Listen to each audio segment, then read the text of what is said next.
Titans of the mind. What truly shapes the human mind? Is it the hidden desires we dare not speak aloud? Those secret forces that pulse beneath the surface of our thoughts? Or is it the striving for meaning, for belonging, for connection with others? At the dawn of the 20th century, two men stood at the crossroads of this question. Two intellectual giants whose visions would forever change how we think about ourselves. They were Sigmund Freud and Alfred Adler. Both born near Vienna, both raised in Jewish families, within a society that often excluded them. Both trained as physicians, before turning their gaze toward the mysteries of the human soul. And yet, though they shared roots, they looked at the human psyche through radically different lenses. Freud, remembered as the father of psychoanalysis, argued that we are prisoners of the unconscious.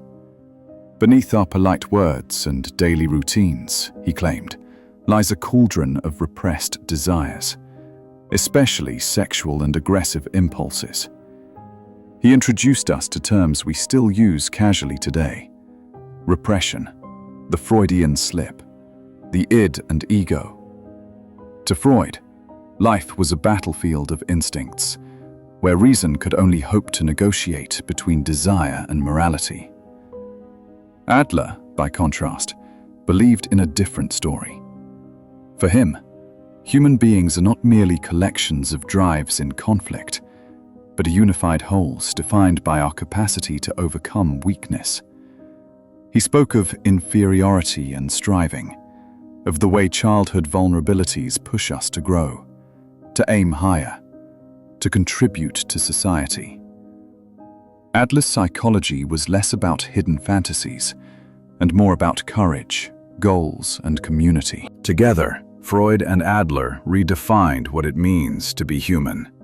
They shaped therapy, education, and even the language of self-improvement that millions of people still use today. Their rivalry was not just personal, it was philosophical. A clash of visions about mankind itself. One that looked backward, toward childhood and the unconscious, and another that looked forward, toward growth and social responsibility. Tonight, we step into their story. We will see how their friendship turned into rivalry, how their theories diverged into two great traditions of psychology, and how both continue to influence us, whether in the therapist's office, in the classroom, or in the way we wrestle with our own lives. And most importantly, we will ask, what do their visions teach us about ourselves, here and now, in the 21st century? Because the battle between Freud and Adler is not history. It is alive within each of us. Every time we wonder, am I trapped by my past or moving toward my future? Part 1. Freud. The depths of the unconscious. Sigmund Freud was born in 1856 in the small town of Freiburg, in what is today the Czech Republic. His family moved to Vienna when he was only 4 years old. Vienna would become the city of his life, an epicenter of both his triumphs and his controversies. Trained as a neurologist, Freud began his career studying the biology of nerves, but his restless intellect soon led him beyond the physical body to the hidden landscape of the mind. He wanted to know why people suffered from hysteria, phobias, compulsions, symptoms that had no obvious medical cause. To explain them, Freud developed a daring theory that our conscious life is only a tiny fragment of the mind. Beneath it lies the unconscious, a realm of forbidden desires, repressed memories, and unresolved conflicts that secretly govern our actions. To map this inner terrain, Freud created one of psychology's most enduring models, the id, ego, and superego. The id is raw, impulsive, ruled by the pleasure principle. I want, I demand, I take. The superego is the strict moral voice, inherited from parents and culture, whispering, "You must," and "You must not." Between them stands the ego, the mediator that struggles to balance desire and duty, fantasy and reality. For Freud, much of human suffering comes from the wars waged within this psychic battlefield. Freud also insisted that childhood experiences leave permanent scars. He shocked the world with his Oedipus complex, the idea that children unconsciously desire the parent of the opposite sex and feel rivalry toward the same-sex parent. To Freud, resolving this hidden conflict was essential for the development of a healthy conscience. But Freud's imagination went further. He declared dreams the royal road to the unconscious. In dreams, he argued, the repressed speaks in symbols, keys, doors, staircases, animals. Through dream analysis and the method of free association, he invited patients to say whatever came to mind, no matter how strange. Slowly, he believed, the unconscious would reveal itself. Freud's vision was dark. Beneath our polite masks lurks a chaos of drives and desires. Yet it was also liberating. He told humanity that we are not rational masters of our lives, but creatures shaped by hidden forces. To live authentically, we must confront those forces rather than deny them. But not everyone agreed. Even among his disciples, some began to question whether Freud had made the unconscious too powerful, too absolute. Among those doubters was Alfred Adler. Part 2. Adler. The striving for superiority. Alfred Adler entered the world in 1870, 14 years after Freud, also in Vienna. Unlike Freud, who was precocious and robust, Adler's childhood was fragile.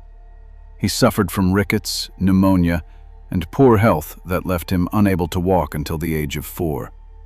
Twice he nearly died.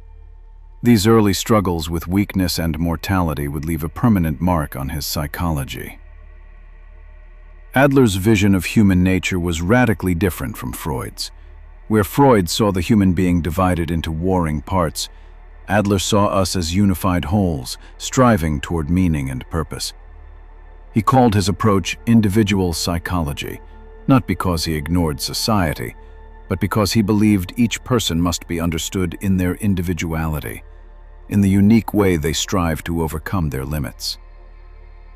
For Adler, 3 great principles defined the human journey. The first was social interest, what he called Gemeinschaftsgefühl. He believed that mental health depends on our capacity to connect, to cooperate, to feel ourselves part of a larger whole.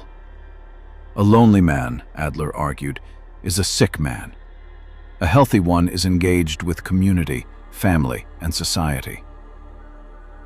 The second principle was the striving to overcome inferiority. Every child, Adler said, begins life feeling small, weak, dependent. These feelings are not shameful, they are the very engine of growth. We strive to rise above them, to master challenges, to become capable. But this striving can take a wrong turn.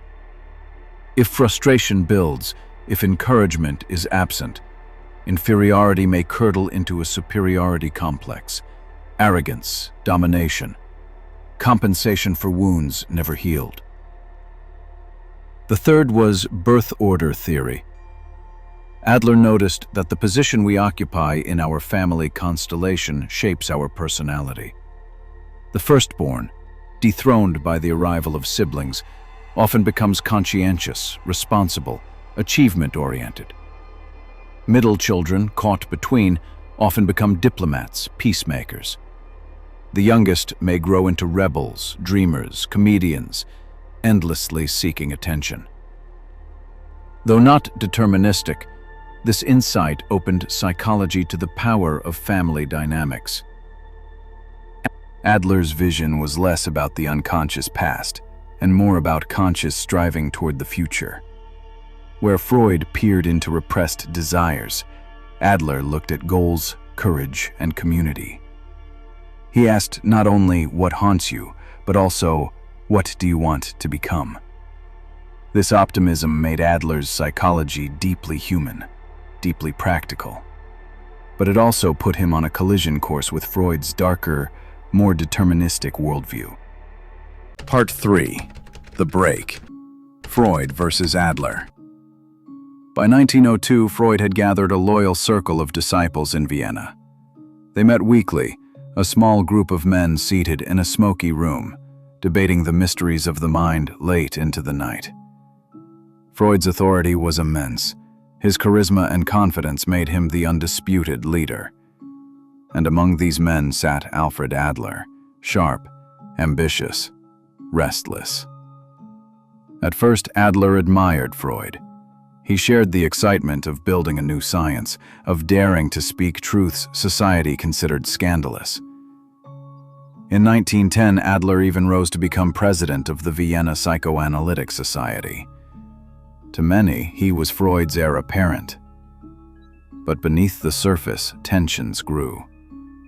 Adler found Freud's relentless focus on sexuality too narrow, too pessimistic. Was every dream truly a disguised erotic wish? Was every conflict reducible to hidden desires? Adler believed not. He saw human beings as motivated by more than lust and repression.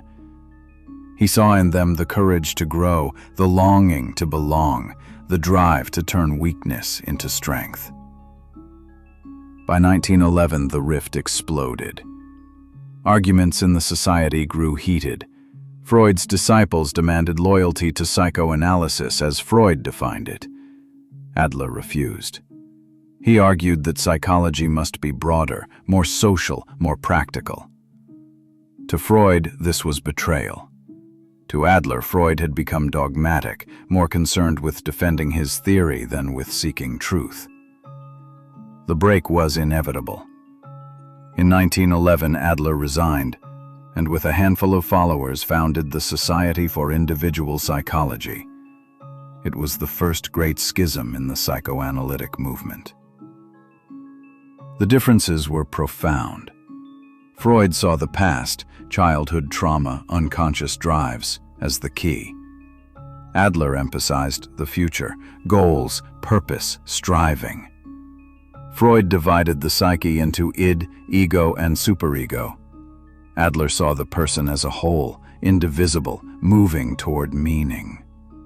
Freud believed long years of analysis were required.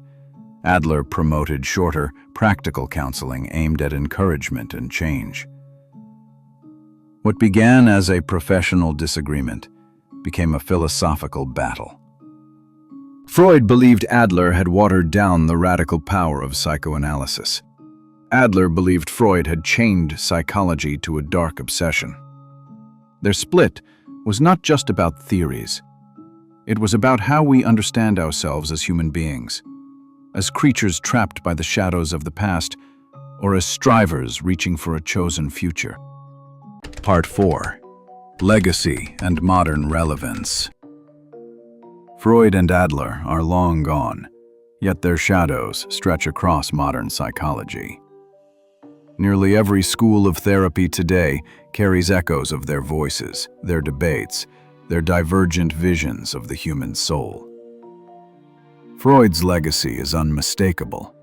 His ideas about the unconscious, repression, defense mechanisms, and transference remain cornerstones in psychoanalytic therapy.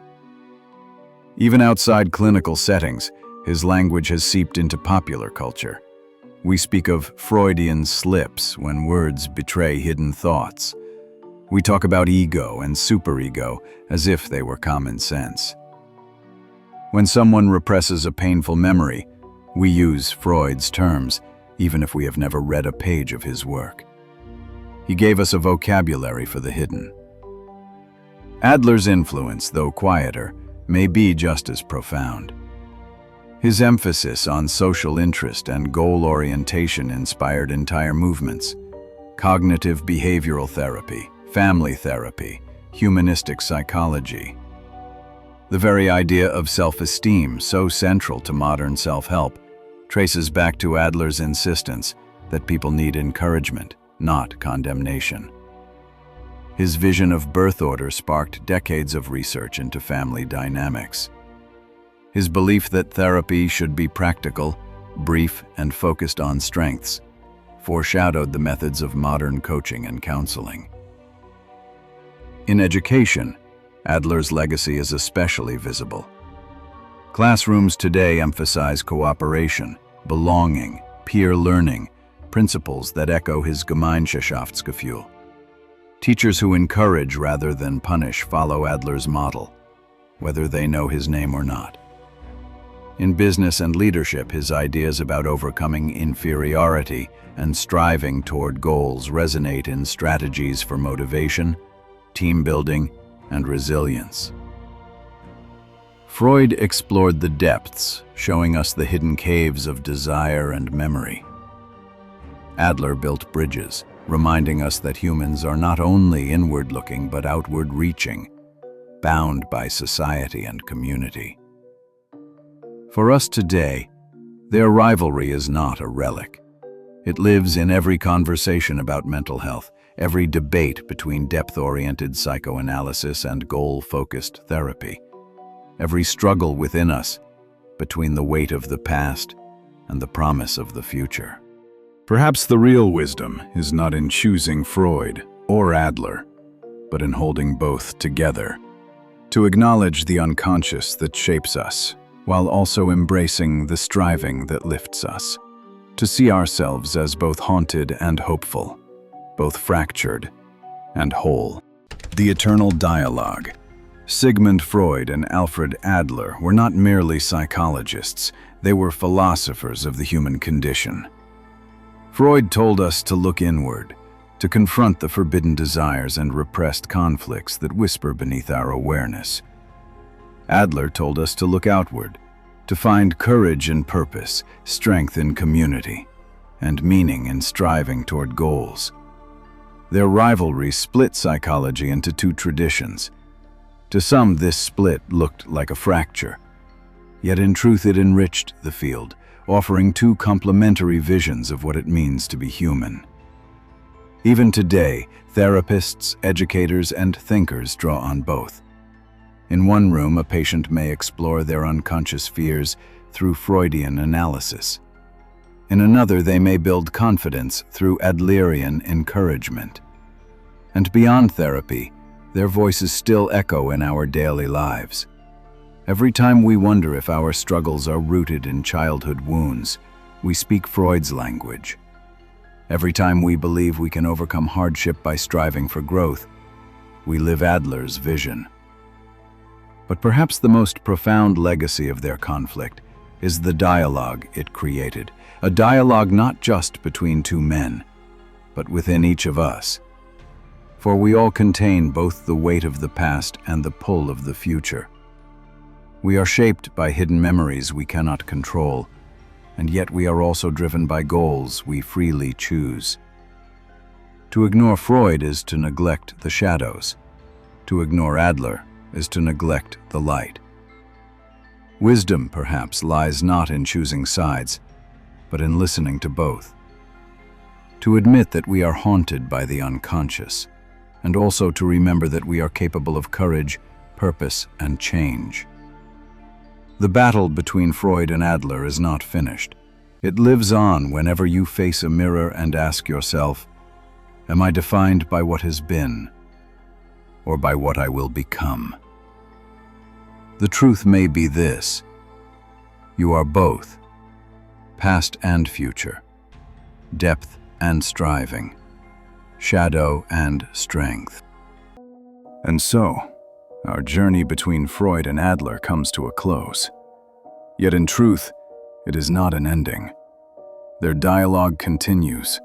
Whenever we speak of the unconscious, of trauma, of the hidden forces that drive us, Freud's shadow is there. Whenever we talk of courage, of belonging, of the human need to strive for meaning, Adler's hand rests on our shoulder. They remind us that psychology is not only a science, but a mirror, a mirror that reflects back our struggles and our hopes, our wounds and our ambitions. Freud's mirror shows us the dark corridors we try to avoid, the dreams we deny, the impulses we repress. Adler's mirror shows us the road ahead, the steps we can still take, the possibility of growth no matter how fragile we feel. In the end, perhaps the most important lesson is this: we are not forced to choose one over the other. We can hold both truths at once, that we are haunted by the past and also pulled by the future, that we carry within us both shadow and light. So the question turns to you, the listener. When you face your own struggles, do you find yourself looking backward, searching for the hidden wounds of childhood? Or do you look forward, striving toward new goals, toward becoming more than you are today? Both paths are real. Both belong to you. As you leave this reflection, carry with you the awareness that understanding yourself is not weakness, it is strength. To examine the unconscious, to admit your inferiority, to embrace your striving, these are not contradictions. They are the essence of being human. Thank you for walking this path with us. If this exploration has given you something to reflect on, consider leaving a like and sharing it with someone who needs these ideas. And if you want to continue this journey through the landscapes of philosophy and psychology, subscribe and join us again. Because the greatest battles are not fought in the world outside. They are fought and won within the human mind.